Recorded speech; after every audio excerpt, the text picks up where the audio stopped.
அஸ்ஸலாமு அலைக்கும் மக்களே, எல்லோரும் எப்படி இருக்கீங்க? ரமலான் அப்டேட்டோட டே 4க்கு உங்கள் எல்லோரும் அன்போட வரவேற்கிறேன். ஆக்சுவலி நீங்கள் நினைக்கலாம், என்னடா ஸ்டார்டிங்கே ஆஃபீஸை காட்டுறா அப்படின்னு. கான்செப்ட் என்னென்னா, நேற்றுக்கு நான் இஃப்தாருக்கு சஹருக்கு எழும்பாமல் டேரெக்டாக காலைல தான் எழும்பணும். அலாரம் வச்சேன், பட் ரொம்ப டயர்ட் தூங்கிட்டேன். அப்படி அலாரத்தை ஆஃப் பண்ணிவிட்டு கடந்து உறங்கியிருக்கேன். எவ்வளோ கொழுப்புறேன்னு எனக்கு. சரி, ஓகே அப்படின்னு சொல்லிட்டு அங்கேருந்து ஆஃபீஸ் கிளம்பிட்டேன். மார்னிங் எழுந்திரிச்சிட்டு ஆஃபீஸ் கிளம்பிட்டேன். ஸோ ஆஃபீஸ் வந்துட்டு அங்கே உள்ள வேலையெல்லாம் முடிச்சுட்டு அடுத்து திரும்ப ஏடிஎம் போனேன். அது எனக்கு கொஞ்சம் கேஷ் டெபாசிட் வேலைகள் இருந்து, சரி ஓகே அதை முடிச்சிடலாமே அப்படின்னு சொல்லிட்டு ஏடிஎம் போயிட்டு அங்கேருந்து போகும்போதும் நம்ம தெரிஞ்ச ஒரு பையனை பார்த்தேன். பட் பல சங்கட்ட குஸ்காவான எல்லாம் ஆகி போச்சு. அதுக்கப்புறம் ரிட்டன் வரும்போது அவனை பார்த்தேன், பேசேன், சாரி மக்கா மன்னிச்சிரு அப்படின்னு கொஞ்சம் கான்செப்ட்லாம் சொல்லி எடுத்துகிட்டு அதுக்கப்புறம் அங்கேருந்து நம்ம பாவல் பஹ்ரைனை லைட்டாக ஒரு சுற்றி பார்த்துட்டு ஒரு கறக்கம் கறங்கிட்டு அங்கேருந்து நேராக வண்டி ஏரியா பக்கம் பார்க் பண்ணிட்டு அப்படி நெக்ஸ்ட் போய் கொஞ்சம் பர்ச்சேஸ்லாம் முடிச்சுட்டு வந்துட்டு இஃப்தாருக்கு உட்காந்துட்டேன். ஆக்சுவலி ரொம்ப நாள் கழிச்சு முந்தானாத்தும் நேற்றுக்கும் தான் இஃப்தாருக்கு கரெக்ட் டைமுக்கு உட்காந்துருக்கேன். எனக்கு கரெக்ட் டைமுக்கு போயிடுவேன் நம்புகிறேன். எனிவேஸ் பார்ப்போம்.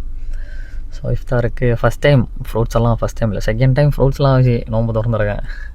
அதுவும் நான் தனியாக நோன்பு திறக்கிற டைம். சரின்னு சொல்லிட்டு அதை முடிச்சுட்டு அங்கேருந்து அப்படியே நம்ம கம்பெனி பிரியாணி வந்தது. சரின்னு சொல்லிட்டு அதையும் வாங்கிட்டு அதை ஃபஸ்ட்டு மீலாகிட்டு அதை எடுத்து போட்டு ஒரு சாத்திரை. ஸோ அப்போ தான் ஃபஸ்ட்டு சாப்பாடு சாப்பிட்றேன். சரி ஓகேன்னு சொல்லிட்டு சிக்கன் பிரியாணி அதை ஒரு வெளுத்துட்டு அதுக்கப்புறமா சின்னதாக டீ பிரேக்.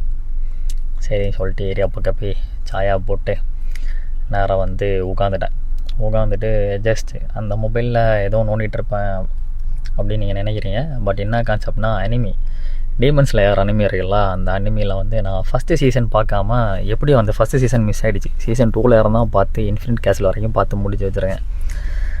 எனக்கு ஃபஸ்ட் சீசன் அதான் எனக்கு தெரியாது. நான் கிரன்ச்சி ரோலில் பார்த்தேன், அதான் இது செகண்ட் சீசன் தான் அதுன்னு எனக்கு தெரியாது. ஃபஸ்ட் சீசன் தான் அதுன்னு நினச்சிட்டு அப்படி பார்த்துட்டேன். அதுக்கப்புறம் நிறைய ரீல்ஸ் எல்லாம் பார்க்கும்போது இதெல்லாம் எங்கே மிஸ் ஆகிட்டேடா அப்படின்னு சொல்லிட்டு பார்த்தப்பறம் தான் சம்பவம். அதை கண்டுபிடிச்சி கடைசியில் அதை தேடிட்டு இருந்து எடுத்துட்டேன்.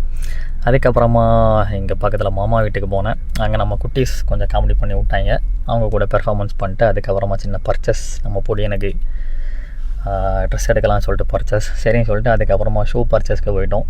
சரின்னு சொல்லிட்டு அங்கே 1 2 3 ட்ரெஸ் பர்ச்சேஸை முடிச்சுட்டு ஃப்ளெக்ஸ் பாயிண்டில் ஷூ பர்ச்சேஸ்லாம் முடிச்சுட்டு அங்கேருந்து அப்படி நடராஜா சர்வீஸ் நடந்து வந்துட்டுருக்கப்போ ஏரியா பக்கம் கொஞ்சம் பேட்ஸ்லாம் கேஜில் அடைச்சி வச்சு கொஞ்சம் பெர்ஃபார்மன்ஸ் போய்ட்டு இருந்தது.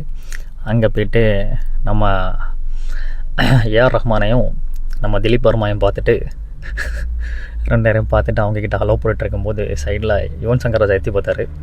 தலைவர் அஸ்ஸலாமு அலைக்கும், அவருக்கு ஒரு அஸ்ஸலாமு அலைக்கும் போட்டு அதுக்கப்புறமா அங்கேருந்து ரிட்டன் சுட்டு விட்டோம். ரிட்டன் அப்படி போட்டு நிறையா நடந்து ரோமுக்கு போயிட்டு அங்கேருந்து திடீர்னு ஒரு பிளான், டீ குடிக்க போகலாம் அப்படின்னு சொல்லிட்டு வண்டி எடுத்துகிட்டு கிளம்பியாச்சு.